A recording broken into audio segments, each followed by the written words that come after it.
go. Yeah.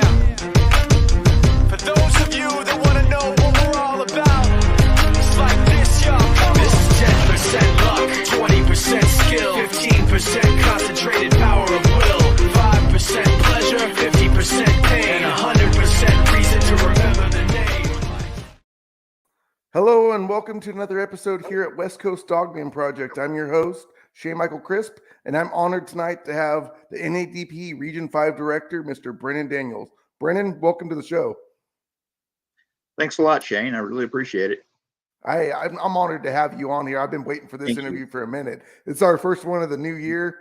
We've had some other people reschedule on us just due to personal reasons, but man, I'm honored to have you on tonight. Do you want to give us a little brief bio on yourself, Brennan?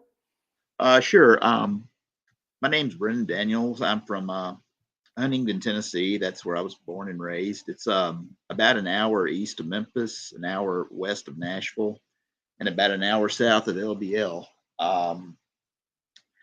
I graduated from the same school my parents did. My family's pretty rooted there. When I graduated from high school in Huntington, I went to Middle Tennessee State and then the University of Arkansas at Fayetteville. And I've lived in Nashville most ever since. I've worked for about 20 years in disability adjudication and reviewing and investigations. And I'm very happy to be appointed the Director of Region 5. This is something I'm really giddy and excited about.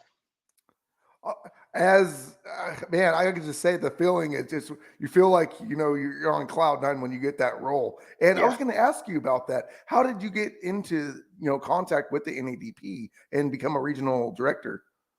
Actually, Shane, I was talking to the regional director on the West Coast. That would be you. You saw, you saw a picture I posted. We talked back and forth, and you put me in contact with Jody Cook, and here I am. Oh man, I'm so happy for you, man. And I know Nick was filling in the role just for the time being because Bob Wilson had retired. And man, so you're in the South, you're in the hot spot, Dogman capital. You're less than an hour. You said an hour south of, or an hour north, right, of LBL. An hour south. Yeah. Hour south. Okay. Yeah. So, I mean, you're right in the heart of all of this Dogman country. Yeah. So now, Brandon, do you want to jump into your first Dogman encounter? How old were you? Do you want to start there? Yeah, I'll start there. Okay. I was somewhere between 12 and 14. I'm not really sure. I may have had encounters when I was younger, but I don't remember it. My dad and I live out in the middle. I grew up out in the middle of nowhere in Huntington, and it's a really, really wooded area. And if you look on a Google Earth map, you would be amazed that in a civilized place in Tennessee that so little of this area has been developed. We did not have internet out where I was raised until probably the past 2 years. Oh, wow. Yeah. Rural. Really rural, yeah. And my daddy was an avid hunter, but he had a rule, and he said this was part of basically a hunter's code of conduct, not to hunt on your own land. He always said that the wild animals on our land were too much like pets to ever hunt. And one day I did convince my dad for us to hunt, and he hunted all the time in other places, just not on our property. I camped a lot, but he wouldn't let me do it on our property. And once when I was somewhere between 12 and 14, I want to say 12, I did convince my dad to take me hunting on our property. And we went just inside our tree line, and a coyote started walking towards us. And that's something that typically just doesn't happen. Coyotes pretty much avoid people. And I was carrying a 410 because we were just going squirrel hunting, and my dad had a 12 gauge. When the coyote was going towards us, my dad told me to fire a warning shot. I fired the 410, and the coyote was totally unfazed. And finally, it just got closer, and it really wasn't acting overtly aggressive, but I mean, it really didn't have to. It was a wild dog that was walking towards us in the woods. So my dad shot it reluctantly. And when he did, it let out a scream. And I saw two bipedal creatures run up from out of nowhere. I could hear them running, and it was really fast. And I looked over the ridge, and there was a dogman, which I didn't know what it was. I wasn't going to know for the next 30 years. Oh, wow. Yeah, I didn't know what it was for 30 years. And anyway, I looked up, and there was this bipedal creature. It was tan. I thought it had horns at the time, but I would later learn that that was his ears. And it just looked at me curious. It didn't show any aggression at all. And I had the shotgun in my hand, and granted, it wouldn't have done anything since it was a 410 that was meant for shooting squirrels and really small game. But it just looked at me. I looked at it. I didn't move, and it ran off into the woods. Now, did it take the coyote with it? No, It just ran up. The coyote ran off because, you know, a shotgun typically won't put something down like a coyote immediately. And it just took off running, screaming, and the two bipedal creatures wanted to know what was going on, so they just ran up. Wow. Yeah, they were probably 30 yards from me at the time. Now, what did they look like? If you don't mind me asking, I mean, going off the variant chart, what did it look like? What color? How tall was it? Would you say? It was tan, and I can't really tell. It didn't seem to be over about 4 foot tall. Oh. And I think that was a pup. Yeah, it sounds like it. Juvenile. Yeah, its head was, you know, a soldier dogman has a really enormous head, but this had an even bigger head. And researchers have told me that that's pretty normal for a dogman pup. You know, just like infants are grown with much bigger heads, and their head, you know, their body kind of grows more than their head does. And their head, what I'm saying is babies have heads that are disproportionately big. I've been told that applies to dogman as well. I'm thinking it was right at 4 foot tall. Oh, so yeah, it sounds like it would just be a juvenile. So you think it was more the super soldier, the variant 3 then? Yes. I actually got to see this pup grow up. I've seen this pup in the last few years. Interesting. Now, what you said there was a second bipedal dogman. Now, how tall was that one, and what did it look like? That one I don't recall as much. Okay. It was black, and in the woods, especially at dusk or at dawn, dusk. Yeah. As dark as it was, I couldn't really see the other dog man, see whether it was grown or if it was just a pup as well. And so I don't know how. So your main fixture was on the pup then, huh? The 4 foot. What's that? So your main focus was mainly on contact with that 4 foot juvenile. Right. Okay. Exactly. And anyway, it just looked at me for a minute. I had the shotgun, and it decided it wasn't interested anymore and just walked off. Nothing showed any aggression to me. Wow. It just ran up, looked at us, and turned around and walked off. Interesting. Now, and you said you've seen this one in the last few recent years? Yeah. When was your most recent encounter, would you say, when you ran into it? Do you want to go into each encounter that you've had with the same one? If you want. Yeah, go ahead. The floor is yours, brother. Yeah. And I didn't think too much about this. Well, no, I thought a lot about it at first, but it was one of those things that I couldn't reconcile, even at 12. I just wound up convincing myself that was a deer or a fox or something like that. And it just looked weird for whatever reason. And I didn't really want to deal with it. And it just ran off. My brain didn't have any kind of mental construct for that.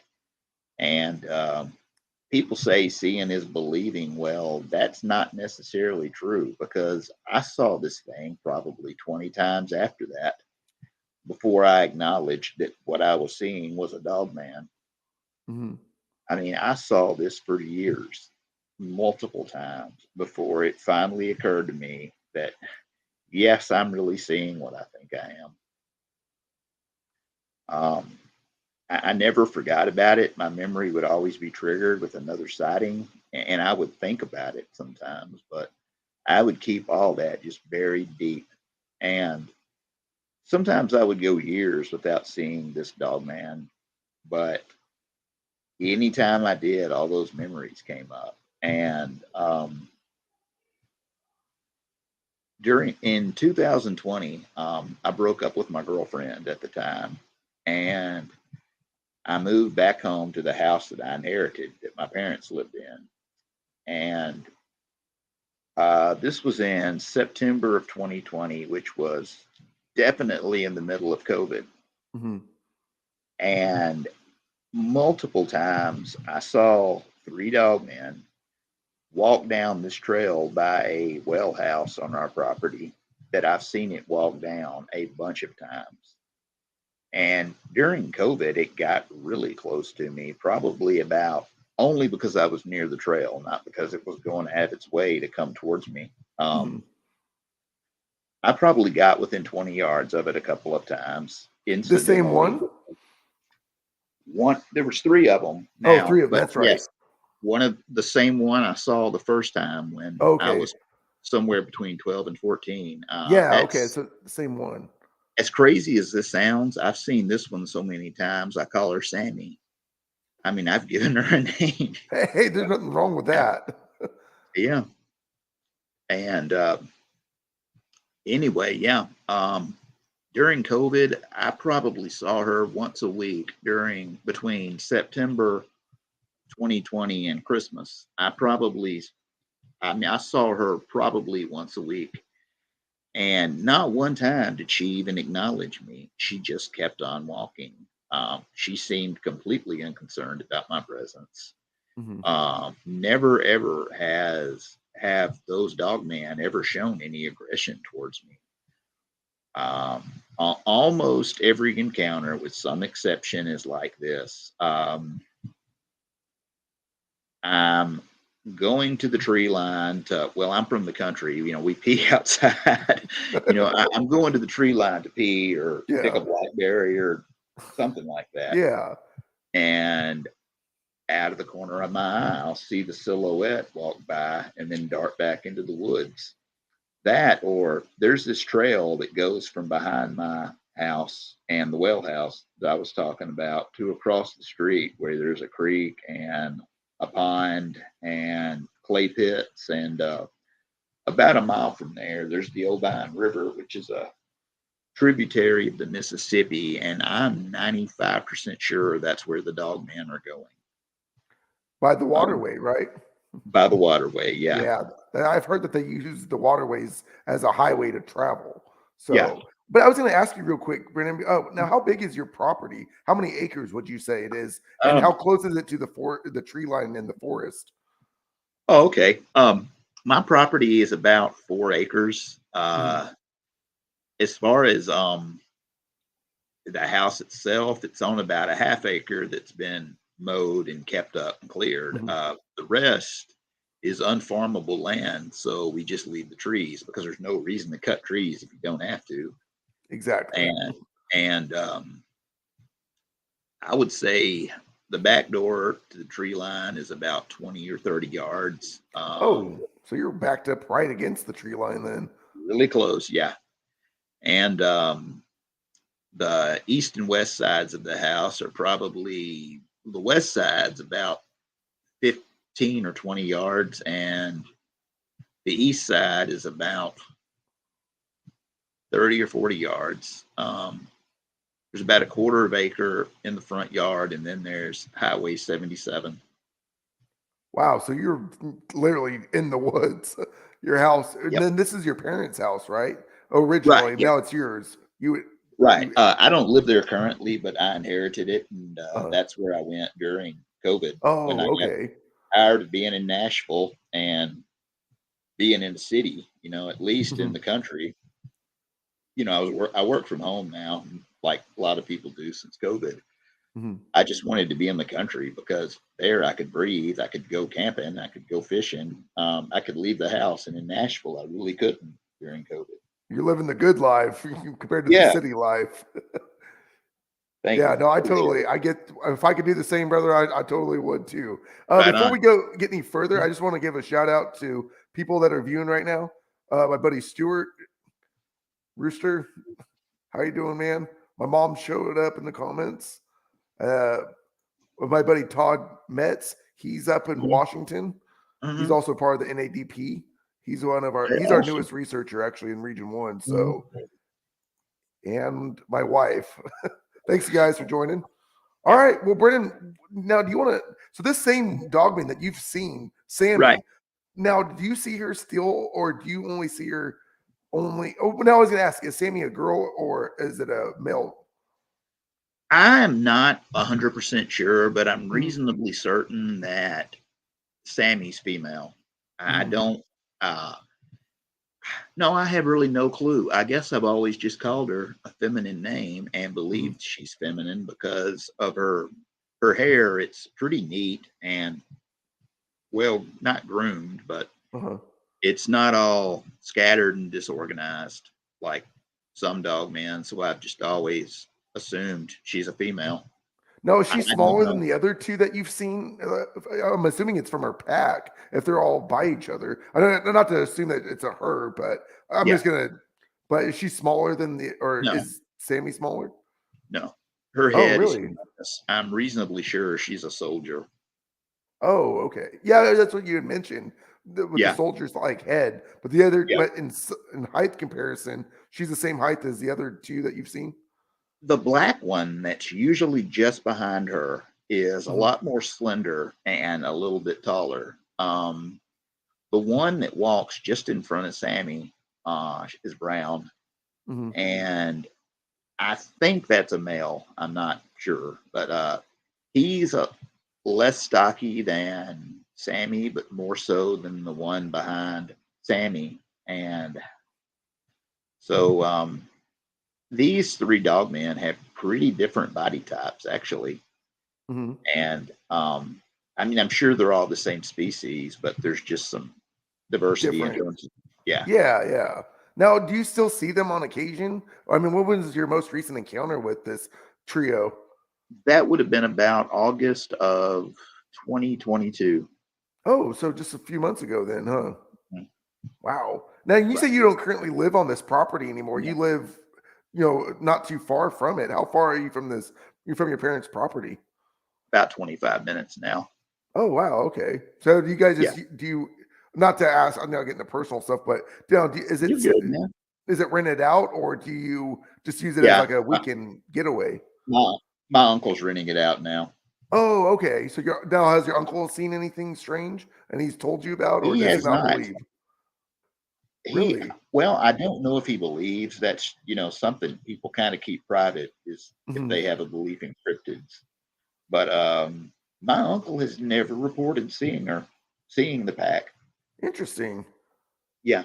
Man, I know I've listened to so many dogmen stuff, every Mhm. single day, throw on a podcast and just listen to all these encounters. And it's like Right. I was listening to this one earlier, and this little boy was taking a bath and he saw what he thought was a dogman, it had bat-like ears, peek it through the window, Yeah. jumped out, ran to his mom, and then they're like, oh, it's probably a bear. Well, then the dad, 2 weeks later, goes and has an experience, out in his garage where the dogman came by and killed his deer. So it's just like, hey, he's seeing something there. So that's why I only Yeah. asked that if your uncle, had seen something since He hasn't. you guys have had your encounters there. Yeah. He has never said a word about it. Mhm. Don't know if I guess if he ever has a problem out of one of them, he might say something to me, but But he's never brought no, it up to you saying, hey, he has Brennan, never once. Never brought it up. No. Now, have you asked him if he's seen anything strange or out of the ordinary? I've kind of hinted around here and there, and he I told him about a time I saw a Sasquatch. Mm-hmm. I've only had one Sasquatch encounter, but on that property. But anyway, I told him about that I didn't know if my mind was playing a trick on me, and he said, "Don't worry about it." He said half my friends thought I was crazy the other day when I told them there were a pair of really big wolves out of range on our property. So I think he did. It's just, your mind doesn't have a mental construct for a dog man. I've told myself they were wolves before, even though we haven't had wolves around here in probably 50 years. Oh, really? And, okay. Yeah, the red wolf is native here, but it's an endangered species now. So you're not going to see a red wolf. Interesting. Yeah, bears don't live in West Tennessee anymore. Mm-hmm. Cougars have started making a comeback, but in general, there aren't many apex predators. There's coyotes, and there's lots of coyotes, and there's cougars that are moving in, but beyond that, we don't have any natural predators. Interesting. So it sounds like your uncle has hinted at saying the big wolves, but I mean, because it is such a crazy topic. I mean, you go to your next door neighbor and say, "Hey, I've seen a dog man." They're gonna be like, "What the heck are you talking about?" It's a very tinfoil, keep it hush hush, because like you say, the ridicule. Yeah, and people are like, if you see something like that, it's something you'll never forget. Well, that's kind of true, but it's not as true as people think, because your brain literally doesn't know how to process it. It doesn't know how to deal with it. It's such a strange thing to see, and you just bury it somewhere. You don't, you just try not to think about it. It's, I know a lot of people with really bad trauma talk about blocking stuff out. It's not too dissimilar from that. It was more than 30 years since my first encounter before I finally gave up and admitted what I saw to myself. And until just pretty recently, I would have honestly rather believed I was crazy or that I was hallucinating than to believe those things that I was really seeing them. Yeah. Now, did you ever tell anybody that what you saw when you were 12 or throughout the years? Because you said earlier you just bottled it all up, and you're like, I just kept reliving it. You just kept it to yourself? Kept it to myself. Once in a blue moon, I joined. I can only imagine. Once in a blue moon, I would mention it to one of my friends who was like all into the paranormal or something like that. But even then, I really downplayed it. And you all right, dude? Oh, sorry, your picture just sorry. froze up. My internet's messing up. Let me hold on. Okay, take your time. My internet's messed up. Hold on. So sorry, man. You're good, man. You are good. Okay, are we better now? Okay. Sorry about that. You want to continue? Sorry about that. Yeah. What was the last thing I said? My audio cut out, so and the screen froze. Right. So Yeah. My apologies, man. No, you're good. Okay. Oh, I remember what I was saying. I've told a few people here and there, but none until the last 10 years, probably. And even then, and literally within the past year is when I started being comfortable to talk about it to people. Really? Did you just get face it one day and just say, I'm going to just tell people about my encounter? Or when did you throw in the white flag and just say, hey, I'm going to do it? Kind of. I kind of worked. I'd been married probably. No, actually, we just got married recently. I had lived with my wife quite some time before I ever admitted to her what I thought I'd seen. And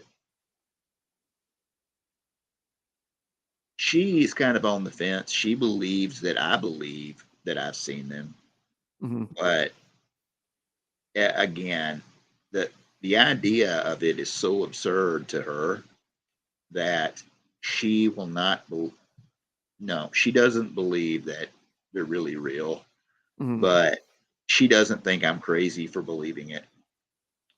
Yeah, I think we're almost in the same boat, brother. My wife doesn't believe, but she keeps an open mind to it, saying, "Hey, there could be something out there." That's why, I want to see one of these things. As crazy as it is to say that, hey, I just want to see it with my own eyes, just to prove the existence. Right. Now, what's your thought on these? Do you think these are genetically modified by the government? Do you think they're fallen Nephilim? Do you think they're interdimensional or flesh and blood? That's one of the reasons why I've had so much. I don't know. To answer your question, I don't know. I've gone back and forth between transdimensional and being just a flesh and blood creature. I definitely think there's a apparent supernatural element to them, but I think that I know when I've seen them, their bodies looked as real as me and you. That has created a lot of cognitive dissonance for me because I've never been the kind of person who believed in conspiracy theories at all. I believe we landed on the moon. I believe 9/11 was caused by Al Qaeda. And seeing Dogman and finally admitting to myself, because I was seeing it so frequently, at some point, I had to admit that's what I was seeing. That's caused me a lot of cognitive dissonance because then it makes me wonder other things about the universe or the planet, or, I wonder, do the authorities know they're there? Do they just keep it quiet? Where'd they come from? All of that. Because when I was having cognitive dissonance, I would keep trying to convince myself I wasn't seeing that.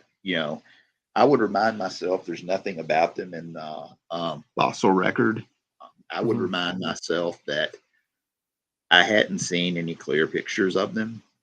But finally, I had to admit what I was seeing. And it opens up another question. I didn't believe in UFOs before about 2020 when the Pentagon admitted UFOs were here. Now I'm not only forced to admit there's UFOs, and now that I know that Dogman is real, I don't know. Might there be a connection? That's what I was going to ask you. Do you think there's a connection with these UFOs and Bigfoot and Dogman? I don't know.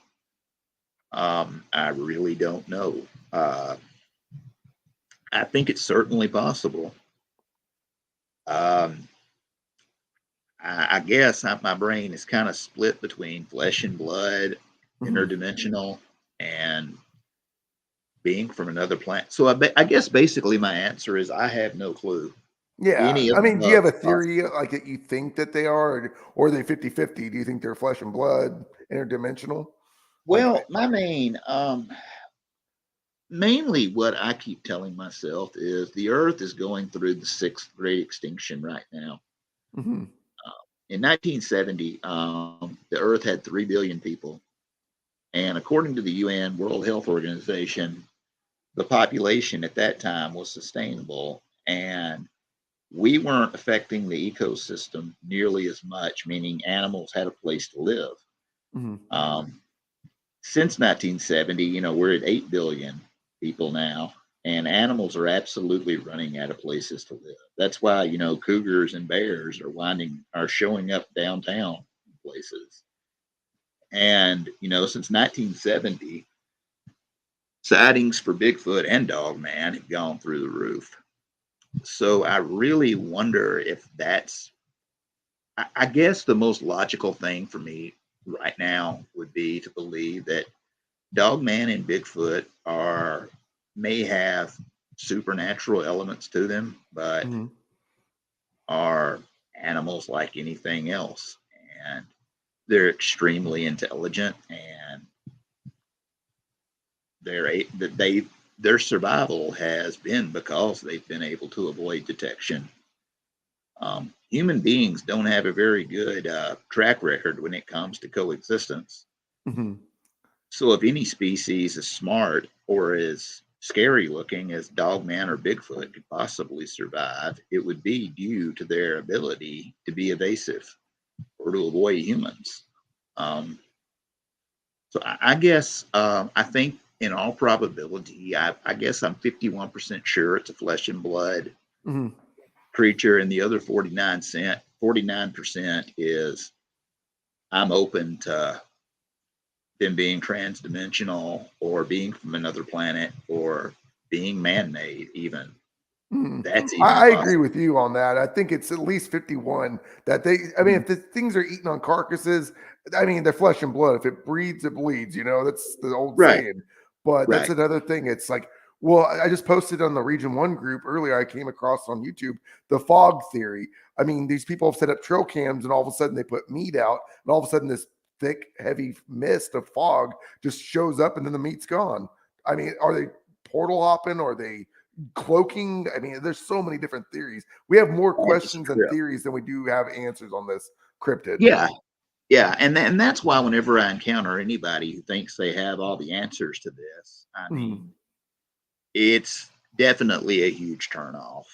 It's like we need to know about 8 factors. We know of those 8 factors, we know about 3. The best we can do is to infer or to theorize, or not even really theorize yet. It's more a hypothesis than it is even a theory. Exactly. Yeah. But yeah, I mean, that's pretty much how I got into this. I saw it so often that I just couldn't pretend it wasn't happening anymore. And since I kind of admitted to myself in late 2020, I've been spending a lot of time trying to figure this out or trying to learn more about them.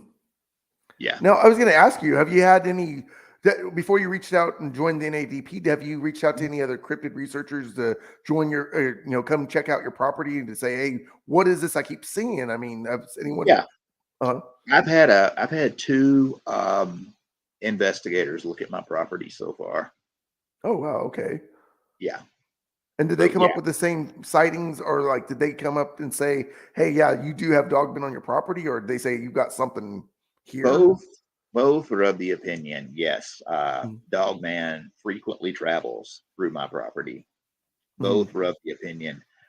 I did not see the first time an investigator came out. I didn't actually see it. We did see its eye shine at the tree line as the night progressed. And earlier in the day, the researcher said that when he woke up in a lawn chair in my backyard, that he did see something out of the corner of his eye run off that was bipedal. Wow.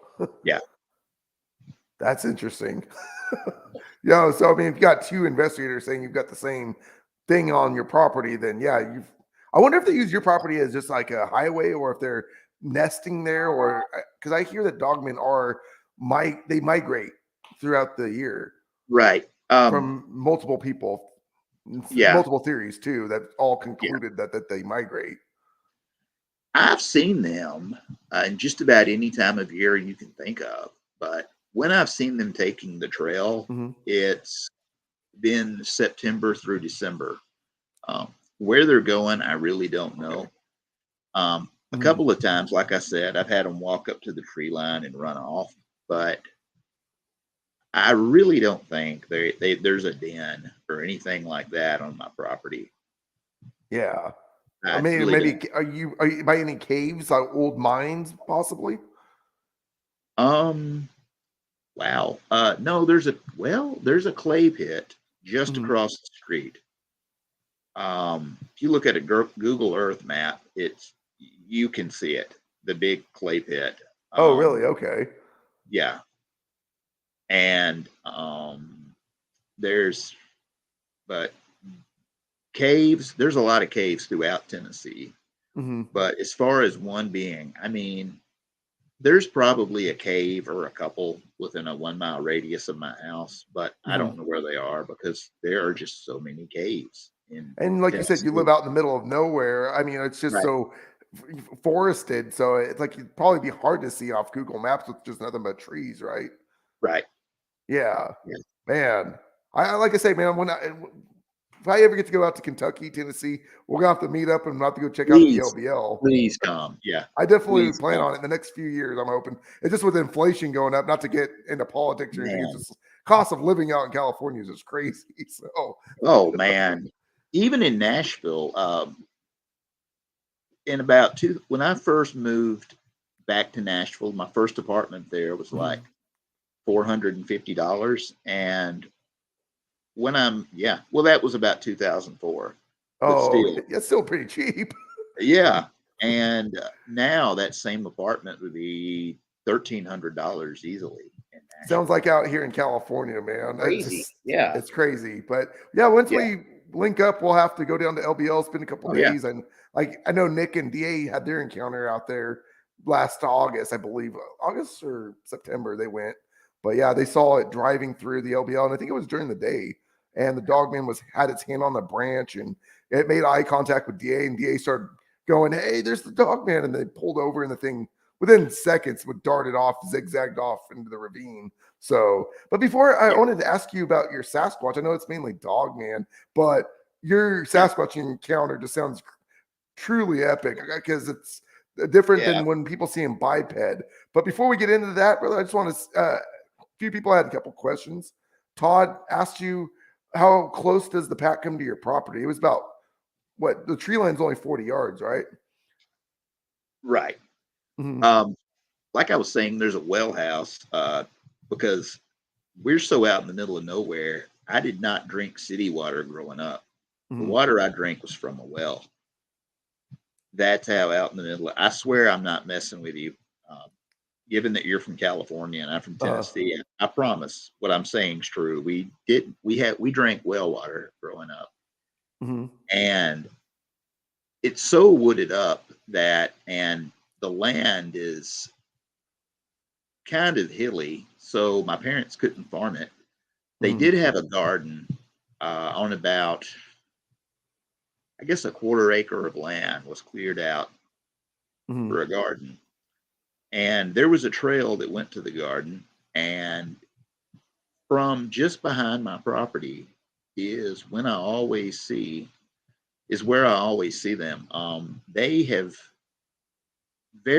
one couple of times they've come up to our windows. That's a question people ask a lot. When my mother was dying of cancer, they came to our windows a couple of times.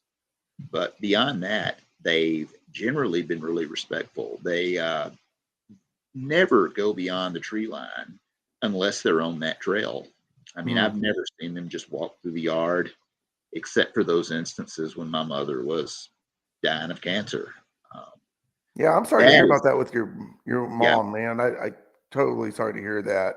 It's okay. But that does give a little bit of credence to the idea that they're sentient beings and something different than just a flesh and blood creature. Because again, the only time they've ever gone beyond the tree line is when they're taking the trail or when my mother was dying. They've been respectful otherwise. And the tree line, he was asking how close they came to my house. Just to the tree line, which is still Just our to the tree property. line. Generally just to the tree line. Yeah. So I was going to ask you, Brennan, do you think, following up with that, do you think the whole theory that they're guardians and protectors of certain, like, let's say like burial grounds or cemeteries, that a lot of sightings have been seen around there? Do you believe that these things were coming, only go to the tree line, I mean, just to kind of observe, but protect you? Like you said, they came when your mom was dying. So do you think that they're... I don't know. When I've seen them run up to the tree line and then run off, there's been one or two typically. When they're on the trail, all three of them are there. So I mean, I don't know what they're watching, when they just watch us, but I don't know what they are in terms of, a lot of people say they're demonic, but people say that they're people on the other end of the spectrum say they're guardians or say that I don't know. All I can say is I've never had one get aggressive towards me. Yours have always been peaceful, right? Especially Pretty much, the three that follow you. It seems like they're almost like a guardian. They're observing you and making sure, like, if it's never been aggressive in nature towards you, it's more like they're almost like a guardian towards you. Is what it sounds like. I mean, do you think that too, or no? I don't know. What I have wondered a lot is why am I the only one who sees them? That's one. I'm not the only one to see. I mean, why am I the one seeing them? I mean, I don't know if the other people in my family have seen them or not. I know my dad did. We just didn't talk about it. I know my dad saw them, but I've wondered a lot, why am I the one seeing these things? I've had more dogman, and I've never had, like I said, I've never had an intense dogman encounter. I've never had one that was really eventful. All of the encounters I've had were really mild, but it's just I've had so many of them. Granted, it was all at the same place. Never did I have well, once or twice I've seen them at another place, but that was when I was 16. So yeah, in the past 31 years, I have not seen them any time other than when they were on my property. Interesting. And yeah, and this really and truly drove me freaking crazy for a long time. Yeah, and again, it's been in the last year or so that I've accepted what I'm seeing, and I was researching them before I accepted it. I first heard the term dogman probably several years ago. I didn't even really make the connection that what I was seeing was a dogman, because almost every time, other than just a handful, maybe twice, 2 or 3 times, I've seen them, they've been on all fours. And when you see a dogman on all fours, it's not nearly as intimidating as when they're standing up. I think that's where people have the most frightening is when they hear the bones cracking and it's shifting into place to stand up bipedally, and then that's when they see it's like, what am I looking at? A werewolf? Is that what you thought you seen was a werewolf? One time when I was 16, was one of the very few, like I said, just a few times that I've seen them stand up. I'd been at my friend's house for a couple of weeks and hadn't gone home, and he and I just been drinking beer and smoking weed. And it was in the early 90s in Tennessee. We didn't really know what weed did and what it didn't do. And the thing came up to the window of my friend's trailer, and it looked in, and my buddy just looked at me and says, "Hey dude, we've been doing this way too much. I'm hallucinating a werewolf at the front door." And I looked up and I saw the same thing, and we were like, damn, there's a werewolf at the front door. And neither one of us believed what we were seeing. And we were just kids, and I guess when we were high, we thought for some reason that we were sharing hallucinations, even though marijuana doesn't make people hallucinate. Yeah, exactly. We were just kids. We didn't know that. And I thought that was just my mind playing tricks on me. But yes, at that instance, it did kind of look like a werewolf, because it stood up in that instance to look through the front door window. But yeah, in the face. How high up was the window? About 6 feet. It looked like it. Yeah, about 6 feet. Yeah. Wow. So was it creeping down and looking, or was it just like, barely above? I don't know. I could see its shoulders and arms. I'm guessing that it was squatting down just a little, but not too much. Just to look in and observe. Yeah. Now, have you talked to your buddy since and agreed I that? have not. I have. Oh, you haven't? Okay. I sent him a Facebook Messenger message about a year ago, and he never responded. But I don't know how I was going to broach the subject with him. I mean, like, oh man, do you remember that time we were high and we thought that a werewolf was looking through the front door? I mean, now, what did the werewolf look like? I mean, I want to say it was a dog, man. I mean, werewolves are kind of one of those touchy. Is it real? Is it real? Not real. But then you get into the skinwalkers, and who knows? I do believe there's something else out there that can shapeshift, or who knows? Yeah. But the dogman you guys had seen, what did it look like? Can you recall what it looked like? Was it in color? More or less. It was brown, and it had the classic ears. It was darker than, looking back, it was, I thought at one time that the one that I've seen a lot on my own property was the same one that showed up at my friend's house. I've thought that a lot. I really don't know. Yeah, maybe Sammy's checking in on you is what it sounded like. Sammy is brown. I've really wondered that. Or maybe she wasn't checking in on me. She may have been out on a trail or out on the hunt and just picked up on my scent. Yep. I was just thinking the same thing. Come in, check, and make sure you're all right. I have a buddy out here in California that's seen a black dogman, and he's nicknamed it Hades. So, I mean, these things, obviously, they follow, and it follows him around. So, I totally agree that maybe it was Sammy. Yeah. And that's the only time where I've ever thought it looked like a werewolf was when I was in my friend's living room. And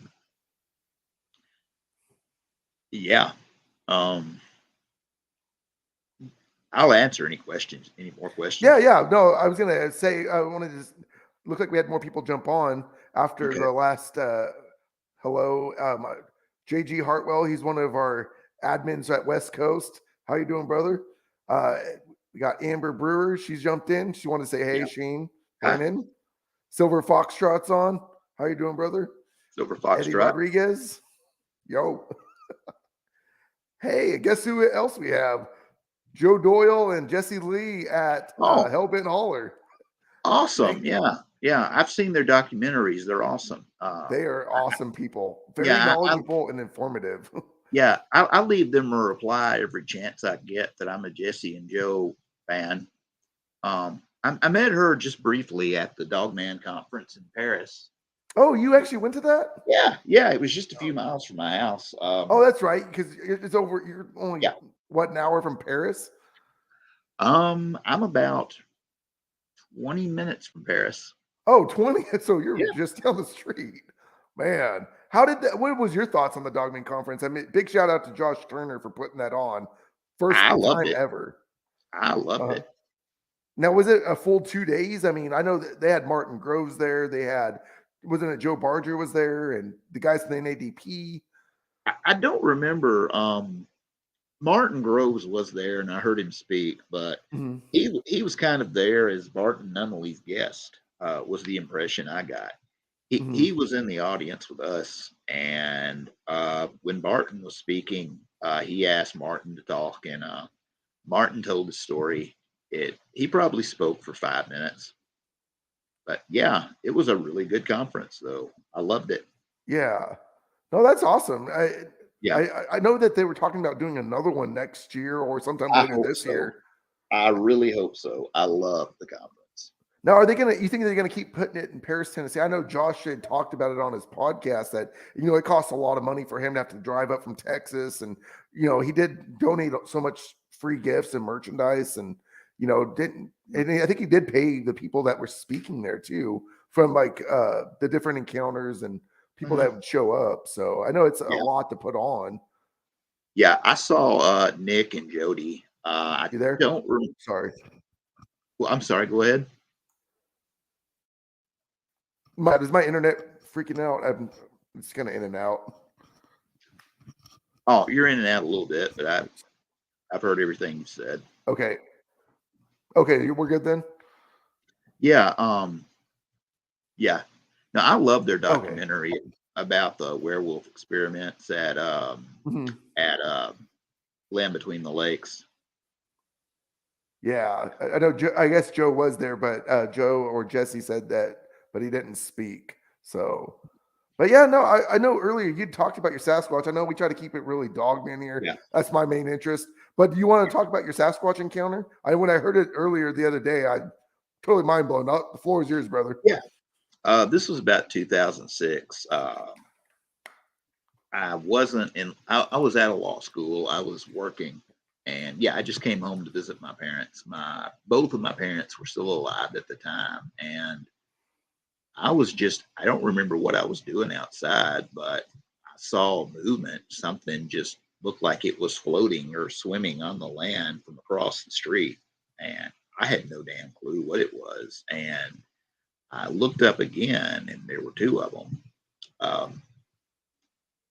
It literally looked like a four-legged spider with an ape face and, hair, a big brown hairy spider on four legs with an ape face. And the bigger one had really matted brown hair. And the smaller one was about half its size, and its hair was just a little bit darker. And its hair was a lot wilder, to the point that it, because it wasn't as old and matted, it didn't, a lot of the hair was covering its face. And the scenario was so damn absurd that I never believed for years that I'd actually seen Sasquatch. I mean, there's not a mental construct for a dogman or a Bigfoot standing upright, but for something that looks four-legged crawling around with an ape face, I mean, that's even harder to picture. And your brain can't process that. And yeah, I didn't believe I'd really seen it for another 16 years. And wow. It was on the same trail that the dogmen take to get on my property and to leave it. Yeah. So it was doing the spider crawl. I've heard that through many other Sasquatch encounters where people said the thing it's on all fours, and it's like, how does it move? It was something that huge. I don't know. It blows my mind. Yeah, and it kind of, it's somewhat like the 4-point stance that a linebacker would take. Oh, okay. It bends like at the elbows, and down below it kind of walks on its shin leg. It definitely been at the knees, kind of, where it looks like it's moving really, really easily. I mean, it looks natural for it, but at the same time, it's like the most disturbing thing. Walking like a spider almost. Yes. It sounds like. Yes, that's what it literally I wonder if they like. use that. Sorry, you cut out for a minute, Shane. Sorry, my bad. Do you think they use that for hunting purposes? I have no clue. They weren't even really trying to again, the thing did not look concerned that I was standing there. It didn't even really seem to look at me. But since it was doing it in my yard, and it was going to the trail that I told you about, it wasn't in the trees, so it didn't have any camouflage. So I guess it was just walking and traveling as down low to the ground as it possibly could. So it wouldn't be as likely seen. Now, do you think there was a mom and a juvenile? I think it was. Yeah, that's exactly what I think. But again, it wasn't stand up, so I didn't see breasts. It was on all fours, and I never saw it bipedally. But honestly, I get uncomfortable talking about this, because at some point I think people think I'm bullshitting them, because I've just got so many stories from everything that happened at my parents' house. And when I was 18, I went to college, and I was gone until just 2 years ago, and 3 years ago now. And it's just that when I would visit my parents, I would still see them. And I know this story sounds crazy with all the encounters I've had. It sounds like I'm bragging or trying to one up somebody, but they are what they are. Hey, this is something you witnessed, man. I mean, like you said, it's not a competition who has, this is stuff that you've seen. So, I mean, you've been dealing with it since, like you said, you're the age of 12, 13 years old. Yeah. And there's do you want to talk about any of those other Dogman encounters that you've had, or just Sasquatch, or is it just mainly the Dogman encounters you've had? It's mainly the Dogman encounters that I've had. Oh, okay. There's a tribal tree mark. Oh, what's it called? A tribal marker tree on my property. You know, the kind that the Cherokee, the Indians in the Southeast would do to mark that this was good hunting ground or that something was there. There's one of those at the tree line of my house that I honestly never noticed until, I think I sent you a picture, didn't I, of the tribal tree marker? They're really curved. I don't think I ever got the picture. Let me double check. Oh, yeah, I'll send it to you now if you want it. You might have sent it in the NADP group message, I think. Oh, that's what, I was really excited when I saw it. And yeah, I did. And I don't know for a fact that this is the tribal old for it to be one, but I don't know what else could have made this thing grow the way it did. And it looks just like a tribal marker tree. But that's just something else about the property. Now, do you ever find tree structures or like glyphs, like the rocks that are stacked up? As I've heard that a lot of Sasquatch do that. I've not seen the rocks stacked up. I've seen, and I really haven't seen tree structures. I have seen something that's really interesting, though. I have seen a lot of X's. And if you know anything about, I don't know much about this, so I'm probably going to say something that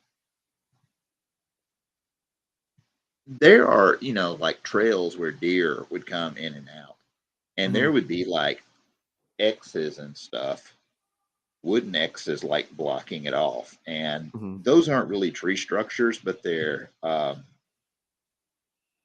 X's made with sticks and logs and stuff. And I don't know if those were put there by the Dogman or not. But yeah, I've seen some things that definitely don't occur in nature, but they don't look like the tree structures that people are always showing of Sasquatch. Yeah, that's something I've heard from multiple researchers I've shared my photos with, is that the Sasquatch have the more intricately woven, tree structures, where the Dogman, like D.A. Roberts said, they just grab branches and just put it together. And another researcher told me they dig about a 45-degree angle and will sit down in there and then use it as a pouncing when they see a deer or some type of prey walking by. So I thought that was pretty interesting. Yeah, that's close to what I'm talking about. Yeah. But what other questions do you have? Sorry. Yeah, no. So we got a couple of people. Amber says that she has so many on her property. She's half Cherokee. Okay. She's out there in Oklahoma, or it might be Texas. My bad, Amber, if I butchered that. Todd had said, have you considered trying to document your sightings any way possible? Well, I've got a couple of pictures. I've not really started that, though, until the past year. Oh, okay. Yeah, I've gotten a notebook out before and written down every sighting that I can remember. But recently, I've gotten a few pictures, and that's about it. Going forward, I will definitely document my sightings, but I just really haven't seen them. Yeah, I was going to say, with you being a part of the North American Dogman Project now as the regional director, I'm pretty sure that if you talk to Jody about, writing them up and submitting it for Tennessee, I know if you look at the map with all the Dogman sightings, it's crazy. In the South, it's just red dots everywhere, especially Pennsylvania, but Tennessee is, man. Yeah. That'd be really cool, man. Amber also said that she was on the Cherokee reservations out there in Oklahoma. So I'm pretty sure their Dogman sightings out there I know that the natives don't like to talk about it though. So yeah, I've like heard Skinwalker.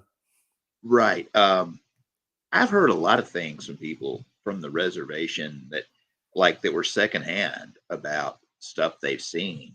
But again, that was secondhand information because I don't think anybody who lives on the reservation is going to talk about it to me, which I understand. I have a really hard time talking about Dogman, even though I'm with a regional director right now. It's because it's a pretty uncomfortable topic if you've seen it. Yeah, it really has. Yeah, you're worried people are going to judge you, that people will think you're crazy, that people will think you're making it up. I'm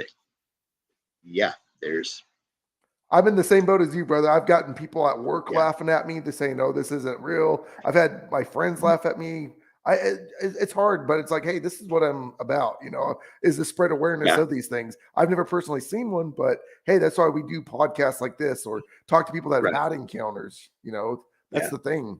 And Todd asked, is like, the more data we can collect, the closer we'll be to understand what this phenomenon is. And he's 100% right on that.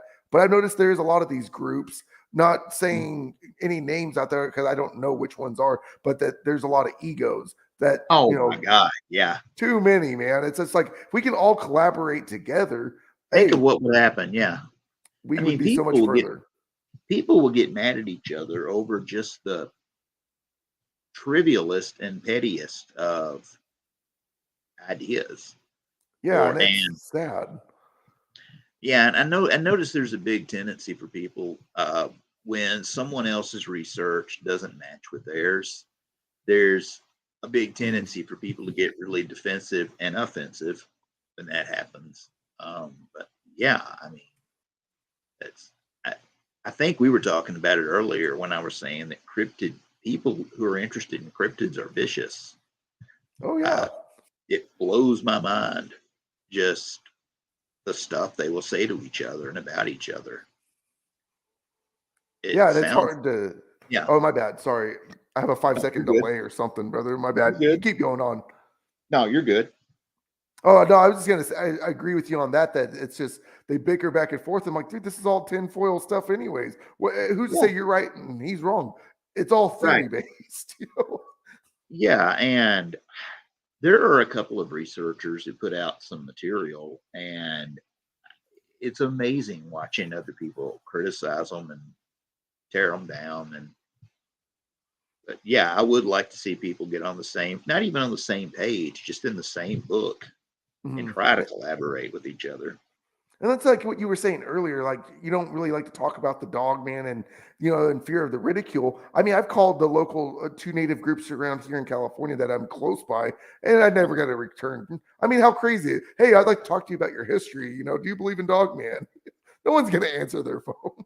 So, especially the natives around here, we have the Yokits and the Tabatalabal. So, yeah. Now, I've heard Dr. Jeffrey Meldrum say this about natives and Sasquatch, that a lot of younger indigenous persons have learned more about Sasquatch from watching the Discovery Channel or the Travel Channel than they have from their elders or from other people in their tribe. Yeah, I've heard Dr. Yeah. I don't know that Dogman is as central as Sasquatch because, almost every tribe had a belief in the Sasquatch. I don't know. Did they with Dogman as well?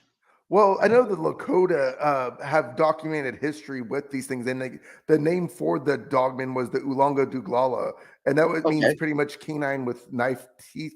I think. I think Da writes about him in his novels, but he talks about the Ulanga Duglala, and then the Lakota also called the Sasquatch the Chiatonka. Yeah. Yeah, and I know that the Sasquatch have traded with the natives and went to war with them, and I believe the Dogmen too. But a lot of the native history we don't know anything about because none of, like you said earlier, they don't talk, and that's what interests me more about anything than American history is more native history. There was something there. We're just taught in school that hey, we went to war in the 1800s and we became a country in the 1776, and Yeah. we don't know about the First Nations people. That's what. Yeah. Yeah, I would love to know more there. I was going to tell you that in West Tennessee, which is the region of Tennessee I live in, the biggest Indian mounds in the country are here. Oh, wow. Yeah, there's a place about an hour from here called Pinson Mounds, and there's a movement. It was, like the biggest trading. It was like the biggest trading site in all of that, probably the eastern United States. And basically, the Indian tribes, it was kind of like Timbuktu was in Africa. That was where all the tribes went to trade. And there's also just a ton, really huge Indian mounds. If you ever get bored, just look up Pinson Mounds in Tennessee and just see how big these mounds are. Now, are they big as in geographically, or is it like wide, or is it more in height? Both. Oh, both. Okay. They are enormous. Yeah. Interesting. And it's really interesting just seeing really flat land, and then you walk up and there's a big mound made by humans. And how big are the mounds, would you say? Like, are they 20, 30 feet or less? Taller than that. Yeah. Oh, taller. Yeah. Seriously, wow. If you get bored, look up Pinson Mounds in Tennessee, and you will see that they are insanely high. I'll have to check that out. Yeah, UNESCO World Heritage Site. So I wonder if there's a lot of dogman activity around there, just because being guardians of burial sites. Yeah, I don't really know. Unfortunately, Pinson Mounds is almost a tourist site now. Oh, is it? There's a really nice park there and a museum, and I haven't heard any stories about Sasquatch or Dogman. Well, I'm pretty sure now that you're regional director for the NADP in the South. How many states do you have under your jurisdiction? 12. 12. Okay. Yeah, West Virginia, North Carolina, Tennessee, South Carolina, Georgia, Florida, Alabama, Mississippi, Louisiana, and Arkansas. So yeah, man, you've got the hot spot of them all. That is Now, I was going to ask you another couple questions, Brennan. Have you developed a team, or have you been reaching out to people that are already active with the NADP to link up and go check out on these certain areas that have had sightings recently? I've been trying, but I'm forming a local team. I have been looking and posting, asking people, around me if they're interested. I haven't gotten a lot of responses. One would think that there would be a lot more dogman researchers in Tennessee, and there's really not a lot. There's not as many Sasquatch researchers as you would think either. That's interesting. Yeah. When I lived in Nashville, lots of people were into paranormal investigations. And I'm not saying that to criticize it. I'm just saying there's a lot of that in Nashville. But beyond that, not really. I know some of the paranormal teams in Nashville would go look for Sasquatch or research cryptids, but not as many as you would think. It was almost all just paranormal investigations. Well, I mean, you've only been in the role for not even a week or two. So I'm pretty sure that you can expand just getting the knowledge and the awareness out there. I guarantee you'll have a team. I know Nick Valente says never go out with a team less than 7. So definitely. Yeah. Right now, my cousin and my wife and my cousin's husband are wanting to we're forming a team. Oh, right on. And very cool. Yeah. He did some scout work in the Army when he was in the Army, and I would like some trackers, because I'm not a tracker. I mean, I hunted some when I was a kid, but I'm just not. That's just beyond what I can do, or beyond my skill set. But yeah, no, I'm the same way, brother. I don't have the patience to go sit in a tree blind for 10 hours, and yeah, it's just I'm just so always energetic. I gotta be moving, So yeah, I'm the same way. I totally agree. yeah. But yeah, no, Amber said that she. No, sorry, what you were continuing. My bad. No, go ahead. No, go ahead, brother. You were saying that you No, were forming a team. yeah, wanting Tracking. to. Yeah. No, I was pretty much done with my point. It's just the delay and stuff in our on the in the through the web or whatever that kind of puts it off. Well, what were you saying? Sorry. Yeah, my apologies. I think it's Good. StreamYard or it's my browser or internet. But Yeah. no, Amber said that she's on the Arkansas border, like 6-minute drive actually. So she'd love to be a field agent, in your jurisdiction. I don't know if because she falls under Region 4, if she can still join Region 5. I'm pretty sure that Jody would allow that. Yeah, she's just in Oklahoma. Are you in Tahlequah? Oh, wait, whereabouts in Oklahoma are you? She said she's on the Arkansas border, so that was Tahlequah. I went to law school actually at the University of Arkansas in Fayetteville, which was on the really close to Oklahoma. So I mean, if she's on the Oklahoma, yeah. What town in Oklahoma is she she's in Stillwell.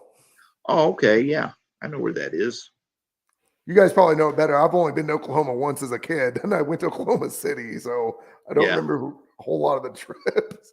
So yeah, we used to go there pretty often when I was in graduate school. But yeah, right on, brother.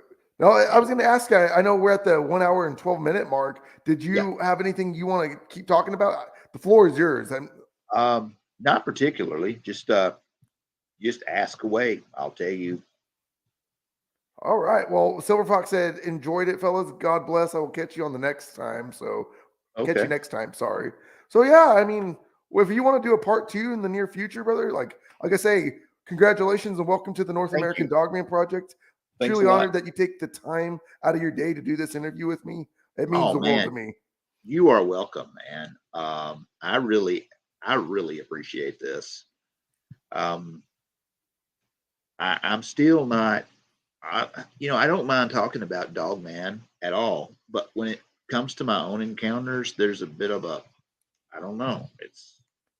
I'm still not completely comfortable talking about it. Yeah, but those are your encounters, brother, and it's something that you've seen, and people that have interest in this field are going to listen. Just like Martin Grove's encounter, people will sit and listen. And I mean, you can't judge someone off of what someone has seen. You just have to be open-minded, and that's what I tell people at the end of every day: is keep an open mind to this thing. This phenomenon's growing. The sightings are increasing. You've just got to keep an open mind to it. Yeah. No, my wife has actually done some tracking. And I think it's cool because she is joining the team and she's a non-believer. So it will be really good having her around because it's almost like I've got an unbiased observer present. Exactly. And that's what you need. Every team needs that. Just like Finding Bigfoot. They have, I can't remember the lady's name, but she's more of the doubter. She's like, oh, is it really a Bigfoot or is it a bear? But you got to definitely have the unbiased opinion for sure. Yeah, because again, if I had not seen Dogman, I wouldn't believe it. I mean, I just wouldn't. And again, I mean, how long was that? About 30 years passed before I admitted to even myself what I was seeing. So, yeah, there's that. Well, brother, you're the best. We are the biggest research team in the whole entire world with the North American Dogman Project. And you can talk to any of us, regional directors, any of the field researchers, and as you're developing your team, hey, we're all in this together, brother. So I look forward to hearing more from you and what you find out down in the South as you grow as a regional director. I'm super stoked for you. Thank you. And any favor you need me to do for you, I will. Hey, brother, and vice versa. You helped me out big time, put me in contact with Jody and talking to me about it. I really appreciate that because most cryptid, well, kind of as we've alluded earlier, it's hard to get people doing things like that are not typically what you encounter among in the cryptid community. So, man, I just really appreciate it. You're welcome, brother. Like I said, that's I try to be friends with everyone. I try to stay neutral and not pick sides. We're all in this together, and I'm glad I was able to help you just even get in contact with Jody. So thanks a lot. Yeah. Hey, you're Region 5 now, brother. So you're just going to grow from here as a director. So, but no, I'd definitely love to have you on for a part 2 in the near future. Sure. Whenever you want to come on, just let me know. Or if you get any sightings or encounters or people that want to just, anything you want to talk about, I'd be more than honored to have you back on. Okay. Thanks a lot. I appreciate it, Shane. All right, brother. Well, thanks again. And I'll talk to you soon after the show. Okay. I'll send you a message. All right. Thanks a lot. Appreciate it. Thanks, brother. Bye. Well, you guys, that was totally awesome. Thank you for everyone that joined in. This was a true honor, our first one of the new year. And I've got so many more booked throughout the year. So catch you guys on the next one. Thanks again for watching. This is 10% luck, 20% skill, 15%